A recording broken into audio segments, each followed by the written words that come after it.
Today's product review is going to be a really important one. I was at a party the other day and I was talking to someone and they go, I love your show. I watch it all the time. It's been helping me and my family. Wonderful. And I love that feedback and thank you all for giving that to me. But they said, why haven't you reviewed mouthwash? And I said, you know what? I did toothpaste and I touched on mouthwash, but I haven't properly reviewed it. So why not? I'm here to talk about mouthwash. And it's funny because I just did a whole story series on artificial coloring. And a lot of people were like, I didn't know that artificial colors were that bad. And yeah, they're readily found on these mouthwashes. So let me start with the worst, as I always do, and then build up to the best. So when I say worst, all of these are really crappy. Colgate Whole Mouth. This is one of the first ones. This is the total whole mouth. This got a 4 out of 5 on the Environmental Working Group Skin Deep database. It has, if you go to the back, remember I always say, if you cannot even read the ingredients or they have a number in them, that's a problem from the get-go. Now, the active ingredient is something called cetylpyridinium chloride. This is used as a biocide. What that means is it kills the bacteria in the mouth or different other microbes in the mouth. The problem is this orally is toxic to rats, mice, and rabbits, and it causes severe eye irritation. Now, it's here in lower doses, but it would behoove us to understand that in Japan, that ingredient is banned in many of the cosmetics, so because of high toxic concerns. And according to the Association of Occupational Environmental Clinics, they call this highly allergic and highly toxic, and there's many concerns. So already, okay, that's one of the first ingredients in this. Already, I gave you some data on this. It has flavors, which is ambiguous, right? The ambiguity is a killer for me because this umbrella term of flavors, if you just do a little bit of research and see what natural flavors are all about, see what they can be, and you'll see a giant list of a lot of different chemicals. And it could be a soup, a toxic soup of chemicals. It could be 500, 600, 700, 1,000 different chemicals. It has propylene glycol. This is an irritant, and it's also moderate for allergies and organ toxicity. It has saccharin, right? Saccharin is sweet and low. And it's in animals, it's carcinogenic, and it's carcinogenic to the bladder. Most likely in humans, it's also carcinogenic in studies we're starting to see. It has an additive effect. So the more you use it over and over and over, you're getting affected by the saccharin. And saccharin is going to be something that is a common theme in all of these anyway. Citric acid, most likely from GMO corn. I can't validate that, but it's Colgate. And then we have the artificial coloring, which is amazing. Green number 3, yellow number 6, right? Artificial, and I did a whole show on this, please go back. Artificial coloring has been connected to adrenal tumors, brain tumors, thyroid tumors, bladder tumors in animals, and behavioral issues in children, as well as cognitive issues, hypersensitivity. And kids are using this all the time because it makes their breath fresh and it tastes good. But remember, just because you don't think you're swallowing it, you are swallowing a little bit of this each time. Because we saw, and Dr. Stephen Lin spoke about this in one of his podcasts, is that when drinking or when using mouthwash, some of it gets to the microbiome, causes a disruption in the microbiome, and now it's connected to diabetes. That's crazy that mouthwash is connected to diabetes. Amazing stuff. So the counterpart, just as crappy, is this Crest Pro Health Advanced Anti-Cavity Fluoride Mouthwash. Boom. I'm happy I spoke about the pineal gland earlier because a lot of these do have fluoride as one of their first ingredients. So this is for enamel care, and their first ingredient is fluoride. It also has, again, cetylpyridinium chloride. One thing that this has that Colgate didn't have is parabens. Why are parabens on here? Because on the chemical scale, it's pretty high. It's a 7 out of 10. It's in the red. Parabens are associated with developmental and reproductive toxicity. It's also associated with allergies and immunotoxicity and use restrictions, meaning that different countries are banning them. It also has endocrine disruption. It has flavors. Remember, I talked about that ambiguity. It could be 1,000 different types of flavors. It's got saccharin. Again, the sweet and low, and artificial colors, including red 33, green number 3. Now, red number 3 is the worst one. It's not. This is red 33, but so if anything has red number 3 or any food coloring, you should just be careful anyway. Crest and Colgate are really should never be used. I don't think that it should ever even go in anyone's mouth. All right. So now we have one for kids. This is the Act Kids Wild Watermelon. All right, and this is the one with fluoride. Again, the active ingredient is sodium fluoride. It has propylene glycol, which is an irritant, moderate for allergies and organ toxicity I mentioned. It has sodium benzoate and polysorbate. These are less toxic, but there's restriction concerns that are banned in other types of the country.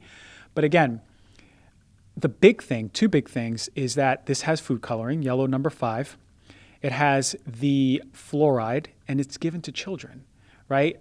Children, I promise you are swallowing this. The problem is this, not only with this food coloring, but with the fluoride, and I was just, in that study, they said that there's concerns for children having calcification of their pineal gland early on, which could be theoretically causing disruptions in melatonin, which is disruptions in the immune regulation, disruption in sleep, disruption in body clock, but also you're having hypersensitivity with the food coloring, you're having cognitive changes, right? You see where I'm going with this? This should be never given to kids. And I promise you, I'm going to have better options.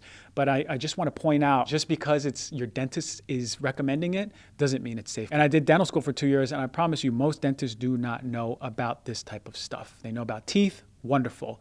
And that's how it is in specialties.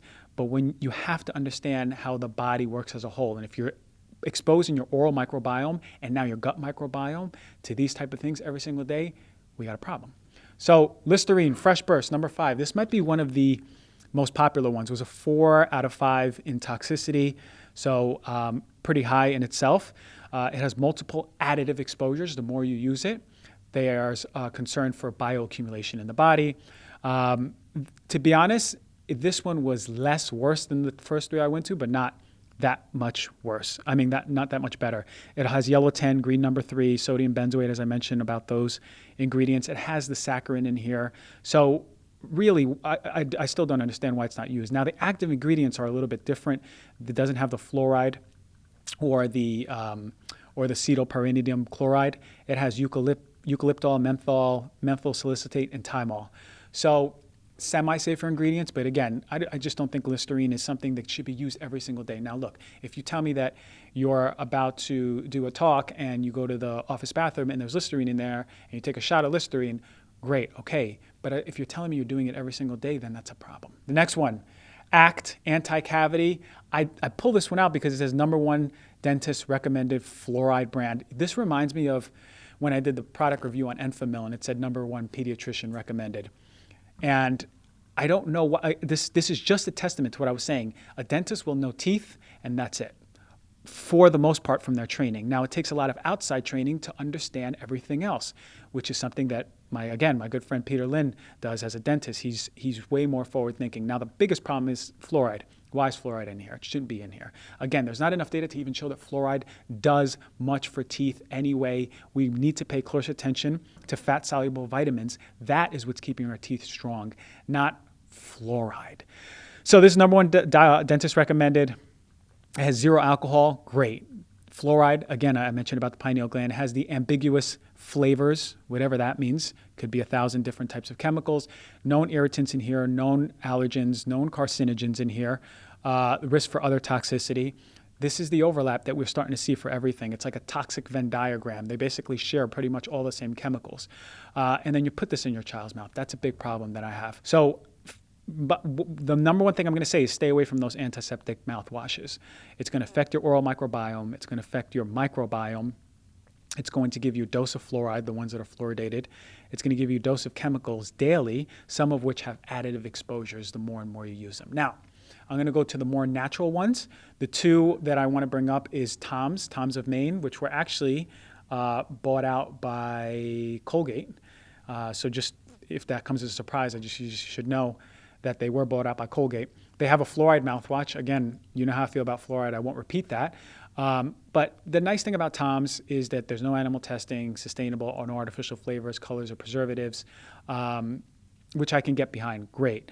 I still don't think it's the best one. And I've tried this a long time ago. It's not good. It doesn't taste good.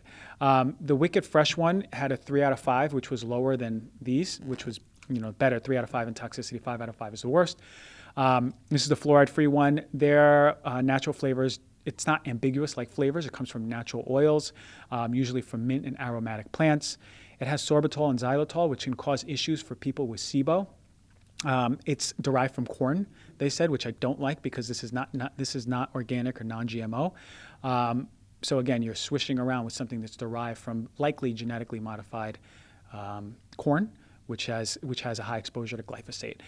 Glycerin, again, derived from vegetable oil. Which type of oil? Corn oil, soy oil, a big problem for me, okay? So, and then the same goes with the whole care fluoride one. One, it shouldn't have fluoride, and two, it's very similar. So with that all said, you're probably wondering, which one do I use if I even do use mouthwash? Well, there's a few things you can do. There was a study that showed that chlorhexidine, and I think it was mouthwash, chlorhexidine, mouthwash, and sesame oil. It was an India study. And between those three, sesame oil was shown to be as effective as the other two for removing plaque and reducing gingivitis. Sesame oil.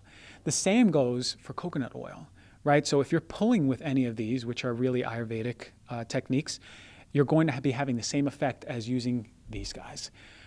Me personally, I do have one, and this is called Dentalcidin. It's by Biocidin or Biobotanical Research. They are the makers of Biocidin, which I also am a fan of for those with gut infections. This is just a accumulation, it's a blend of all different types of herbs. And these herbs are used for, they have biocidal actions in the mouth. So they target those bacteria that are causing a lot of like strep mutans and candida. They target that in the mouth to offer a cleaner mouth. There's a lot of research behind this. They do really good job, this company. So this is what I use. It's not cheap, but it's useful. And remember, if you're trying to reduce cavities, obviously I did the whole oral show, brushing after you eat, flossing as much as you can, and then making sure that you're having enough fat-soluble vitamins, that vitamin A, D, E, and K. Those fat-soluble vitamins are going to be bringing that or protecting your teeth, right? Your mouth is a huge colony, and they all work together. If you follow Stephen Lin, he talks all about this on his Instagram. So Dr. Stephen Lin. So that's that. Look. Stay away from these antiseptic mouthwashes. Worst comes to worst. If you need one, to buy one really quick, get the Tom's one. See if you can do Dentalcidin, and think about oil pulling. Think about sesame. Think about coconut.